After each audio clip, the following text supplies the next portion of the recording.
Ang mga laruan bagamat nilalayon na maging masaya at nakakaaliw, maaari din itong magdulot ng mga panganib. Paano ba natin maiiwasan ang mga panganib na ito? Unang-una, angkop sa mga edad.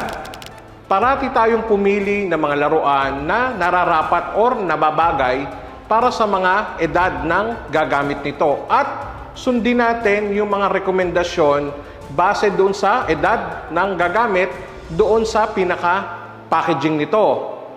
Kaya napaka-importante po na suriin natin at tignan natin yung mga packaging nito, yung mga label doon sa packaging bago natin bilhin ang mga laruan. Isa ito sa mga common na sakit ng ilan nating mga kababayan na hindi binibigyang pansin yung mga nakasulat doon sa packaging. Ang gagawin na lang nila, dahil mura o kaya maganda yung laruan, basta-basta na lang ito bibilin. Pangalawa, avoid choking hazards. May mga maliliit na bahagi yung mga laruan. Kaya mag-ingat po tayo sa mga bibili natin or dun sa mga ginagamit na natin. Dahil meron dito yung mga maliliit na bahagi na maaaring lunukin or pwede na malanghap, lalo na para sa mga bata. Ano pa? Yung mga may mahahabang cord or yung mga strings. Itago natin yung mga laruan na parang mga alahas or ganun din yung mga gamit natin sa bahay na may mga mahahabang kordon or mga wire na pwede na maka-choke sa kanila. Sa paanong pamamaraan? Maaari silang masakal sa leeg. Pangatlo, i-check din natin yung mga gilid, yung mga dulo, or yung mga kanto ng mga laruan na atin pong bibilin or na ginagamit na po.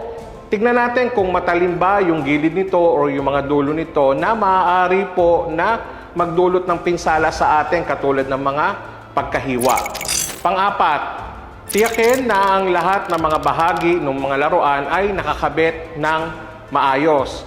At yung mga laruan mismo na ating pong bibilin or ginagamit na ay gawa sa matibay na materyales na hindi siya madaling masira at mapunit. Panglima, read labels and instruction. Palagi nating basahin ang mga instruction, yung mga labels, yung mga babala doon sa kaakibat ng paggamit ng laruan. At bigyan din po natin ng tamang gabay yung mga bata patungkol sa tamang paggamit ng mga laruan. Look for warning signs. Bigyan din po natin ng pansin ang anumang mga babala o mga alerto sa kaligtasan doon sa ating pong laruan na bibilin or ginagamit. Katulad nung na-discuss natin kanina, dahil ito ay risk for choking or pwede siyang risk for any injuries. Kaya po, pansinin po natin at basahin po natin yung mga label na ito. Pang-anim, malaking tulong din para maiwasan ang mga aksidente na bantayan po natin yung mga bata habang sila ay naglalaro. Ano po ang kailangan natin dito? Constant supervision. Ang mga bata sa oras ng paglalaro, lalo na kung bago pa yung kanilang mga laruan, ay tiyakin natin na sila ay atin pong binabantayan. Hindi po naaalis sa paningin po natin sila. Para kung meron pong any emergencies na mag-a-arise doon sa paggamit nila ng laruan, ay atin pong matutugunan po kaagad. Ganun din naman po, after na gamitin yung laruan, suriin po natin kung meron pong mga damage or may mga naging pinsala. Ano po yung mga hahanapin natin? Kung meron po bang mga lumuwag na bahagi, meron po bang mga natanggal na piraso, or kung meron po bang mga naging damage. At kung ito po ay talagang hindi na po kayang i-repair, ito po ay maaari na po nating i-dispose or itapon. Wag na wag po tayong magpapagamit ng anumang laruan na meron na pong sira or damage. Pangpito, avoid toys with loud noises. Iwasan po natin ang mga laruan na gumagawa ng napakalakas na ingay dahil ito po ay maaaring makapinsala sa pandinig ng mga gagamit. Pangwalo, Store toys properly. So panatilihin po nating organisado ang mga laruan. So ilagay po natin ito sa mga ligtas na mga lugar or bahagi ng ating pong tahanan na malayo po sa mga daanan or sa mga walkway upang maiwasan po natin na ito ay maapakan. Ilagay natin sa mga lugar na hindi po basta maaabot ng ating pong mga anak or ng mga bata. Nang sa gayon ay hindi natin na nagagawa yung unsupervised na paglalaro. Ano pa po?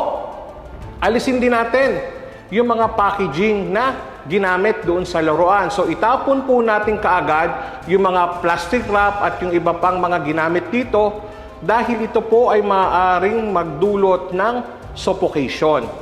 Then, pang-siyam, avoid toys with toxic materials.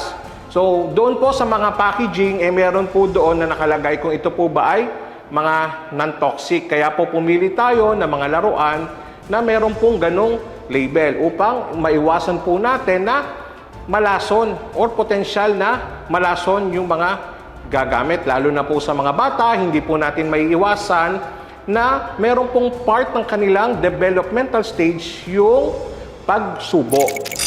Then, pang-sampu, i-check din po natin yung mga nire-recalls na laruan. So, regular natin suriin or tayo ay makibalita para sa mga laruan po na nire-recalls or yung mga ina-out of the market na dahil merong issue patungkol po sa kaligtasan. Number 11, i-consider din po natin yung paggamit po ng mga protective gears para po sa mga ilang laruan tulad ng mga meron pong projectile o yung may mga tumatalsik po o yung may mga aktibong paglalaro katulad po ng mga bicycle, skateboard at marami pang iba. Isaalang-alang din po natin yung paggamit po ng mga protective gear gaya po ng mga elbow pad, knee pad at helmet. Ang purpose po nito ay para kung sakaling sila ay tumumba or anuman po nangyari is malilesen po yung chances natin na magkaroon sila ng injury. Ang aksidente ay maaaring maiwasan kung susundin ang mga sumusunod na paraan.